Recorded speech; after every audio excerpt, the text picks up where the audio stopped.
Years ago, my wife and I we were in Italy and we went to see Pompeii. That's the city that was destroyed by a volcano maybe 2,000 years ago.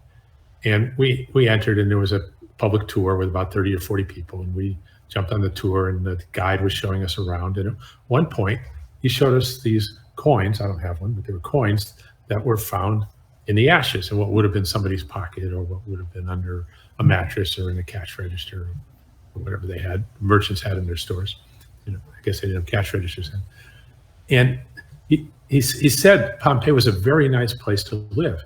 They would collect these coins from taxes, and then they would pay people to do public safety and sanitation and to produce clean water, to keep the aqueducts running. And I'm kind of a troublemaker. I said to him, well, sir, actually they would pay the people first, and then they would collect the tax. He goes, no. You collect taxes, and then you pay the people. So I said, well, where did the coins come from? He says, the government made them. I said, well, okay, well then how did anybody get a coin to pay the tax? And he says, so they pay the people first and then collect the tax? And I go, well, sure, how else can it work? He grabs his head and he goes, no, and he runs away. And he wouldn't talk to me for the rest of the tour. So look, I would guarantee you that everybody in Pompeii knew how it worked. They would put a tax on maybe their house or something like that of maybe 10 coins a month, and that everybody would have to pay or you lose your house. And then they would offer jobs that paid maybe 1 coin a day to people who would come and work and earn the coins and to pay their taxes. And so people would, first it'd be a tax, liability they put on the house. Then people would come show up for work, then they would get paid, and then taxes could be paid. Now, not everybody had to come and work. And in this example, let's look at what the value of the coin was and what happened here. So if the government decided to pay, the city of Pompeii decided to pay 1 coin a day, the value of the coin became 1 day's work. It's very simple because that's what you had to do to get it. They had the coins, you have a tax you have to pay, and okay, what do we have to do to get the coins? You've got to work 1 day as a police officer, for example. Well, some people didn't want to work as police officers. They'd rather make pizzas. And other people who don't want to make pizzas, they'd rather be a police officer. And so a market developed. And if you had to work 1 day to earn a coin, and maybe in 1 day you could make 10 pizzas, a coin might be worth 10 pizzas in the marketplace. Okay, and that's how they would exchange for value. So the coin is worth what the government says it's worth. And because it's a monopoly, they've got the coins, everybody wants them. And then the market decides based on what a day's work is worth, what everything else costs. Now notice if the government had said, we'll pay 2 coins a day instead of 1, now you only have to work half a day to get the coin. Now it's only worth 5 pizzas. So they would have changed the value of the coin. Okay, so what we learn from Pompeii is that the value of the coin is all about what the government pays people.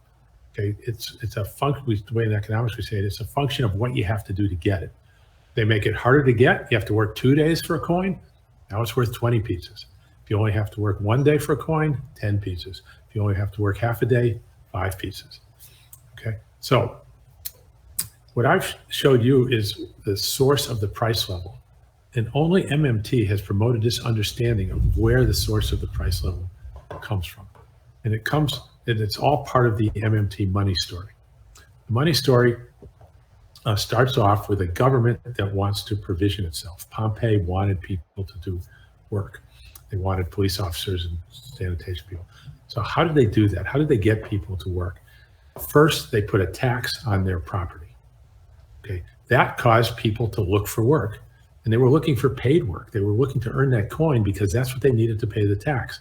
They had a tax and a tax credit. The coin was a tax credit that allowed them to satisfy their tax liability.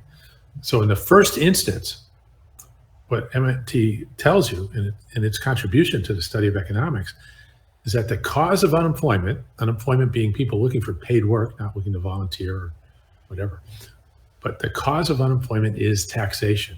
And it's by design. The purpose of the tax is to create people looking for paid work, which are unemployed people. Okay. Then the government would hire them. They would go show up for work to be police officers. The government would hire them, and then they would pay them.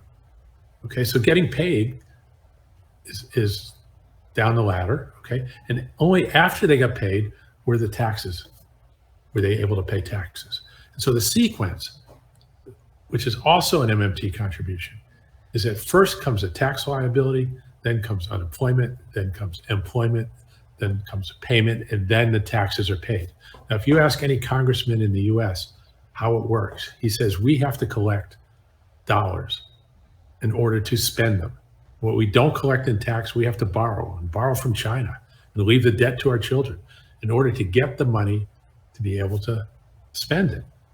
And he's completely wrong. And every economics model is completely wrong. It doesn't work that way. It can't work that way. The source of the dollars to pay taxes is the Federal Reserve, which is the agent of Congress. It is the government. The government is the source, the same way in Pompeii. Pompeii was the source of the coins that everyone needed to pay the tax. And so if you look closely inside central bank operations, you can see that the government, the US government, through its agents, has to spend first to add the dollars to the economy that are then used to pay taxes. It spends first and then it sells bonds. Okay, so Congress has the sequence wrong. Spending comes tax. Now, it can't spend until after there's a tax liability. Why? Because there's nothing for sale, right? So the very first thing the US government has to do is put tax liabilities on. Now, we have a whole complex tax system. For this example, I'll simplify it to just a property tax, just for understanding, rather than get bogged down in the details of the tax system. But first, the government puts, like Pompeii, can put a property tax in place. That would create sellers of goods and services, people looking to sell things to the government, their labor and their goods, in order to get the tax credit, the dollars that are needed to pay the tax. Okay. Then the government can now hire what's for the people that are looking to work for dollars. It can buy what's for sale that's denominated in dollars. That stuff wasn't there before the tax.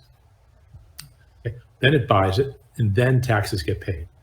So the sequence is tax liabilities, okay, then spending, and then tax payment or bond purchases.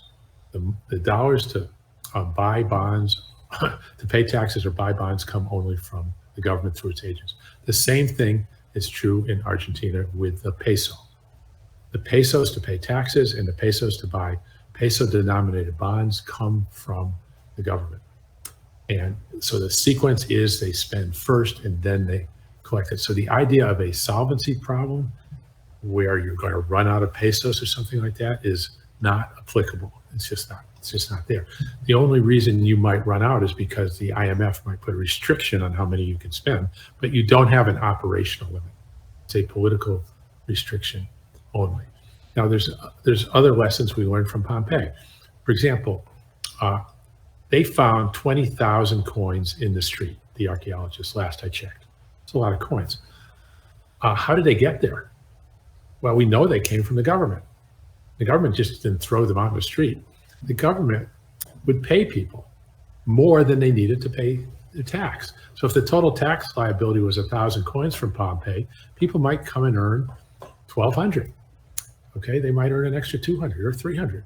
The government would certainly hire them and pay them those extra coins. Why not? They were getting the extra work. Okay, and so they did that. And so the people would earn 1,300, they'd pay 1,000 for tax, and the rest were in their pockets or under a mattress or wherever people would keep their coins. And after the volcano buried them and the archaeologists dug down, they found those 300 coins still in the street.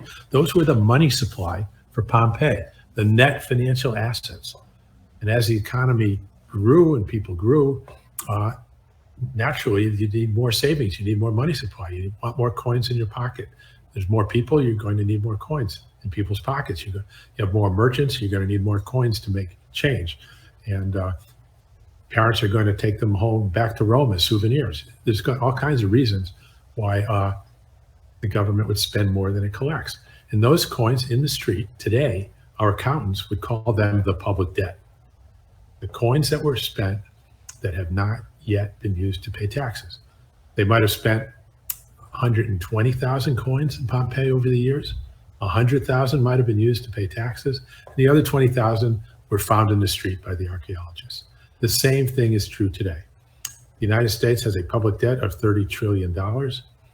Those are the dollars spent that have not yet been used to pay taxes. The government from inception might have spent, I don't know, $100 trillion, and 70 trillion maybe were used to pay taxes. And the other 30 trillion are in the street in the United States. Now, today the street means something different. Today the street is bank accounts. And the bank accounts today are at the Federal Reserve Bank. Those bank accounts are called reserves and treasury securities. A normal commercial bank would call them checking accounts and savings accounts. But the Federal Reserve, the central banks give them fancy names, I guess to sound important or something like that. They call them reserve accounts and securities accounts, treasury securities. Okay, so the total public debt is equal to the penny in the United States to reserves, which are dollars in reserve accounts at federal banks, plus treasury securities, which are dollars in savings accounts at the central bank, plus cash, which are green pieces of paper, which are bank statements from the central bank. They're all tax US dollars, they're all tax credits, they're all central bank liabilities. Okay, and so once you understand that in your own currency, spending comes first, the whole idea of running out of money, of crowding out, of driving up interest rates is not applicable. Okay, the government's spending first and then selling treasury securities, borrowing its own currency. It's not competing for those dollars with anybody else. It's the dollars it just spent. It added first, and they have nowhere else to go. It's when it spends, they sit in reserve accounts until somebody either pays taxes or transfers them to another reserve account or transfers them to a securities account. And so what I'm trying to give you here is just an introduction. And let me sum up some of the things that are different about monetary theory that I just talked about and that's introduced. Number one is the sequence, spending first and then taxes get paid. Number two, the price level is a function of what the government tells you you have to do to get its money. It's a function of prices paid by the government. It's got nothing to do with inflation expectations, interest rates, or any of that. And the mainstream has all that wrong, and we can go into why they have it wrong and absolute proof that they have it wrong. But that'll be later. This is just an introduction. And the last thing I want to bring out for this introduction is that the mainstream, the academics, they all have the interest rate thing backwards. When you raise interest rates, you are adding to inflationary pressures. When you lower interest rates, you're removing inflationary pressures. That entirely explains what's happened in the world over the last 30 years. Japan has had the highest public debt, 200% of GDP, zero interest rates, 100% quantitative easing, fixed tenure rates with unlimited borrowing, and they still haven't created inflation. Okay, and what does the mainstream say? Well, it's an exception. Okay, and what did the Bank of Japan say? Well, we just need a little more time. After 30 years, okay, the European Central Bank, same thing, 10 years, they've even had negative rates. Okay, and they still think it's somehow going to cause inflation. They haven't been able to hit their targets. I don't even think they've hit their targets even with the COVID. And what do they say? We just need a little more time. And Janet Yellen at the Fed said the same thing. We just need a little more time. They've got it backwards. They've got it entirely backwards. And it's common sense. Okay, the government is a net payer of interest on the public debt, 30 trillion in the US, for example. When Federal Reserve raises rates, the only thing that happens operationally is the government pays more interest on that debt. It's deficit spending paid to the population. It's an increase in deficit spending. How is an increase in deficit spending supposed to bring down inflation? That's why it doesn't. It makes no sense at all.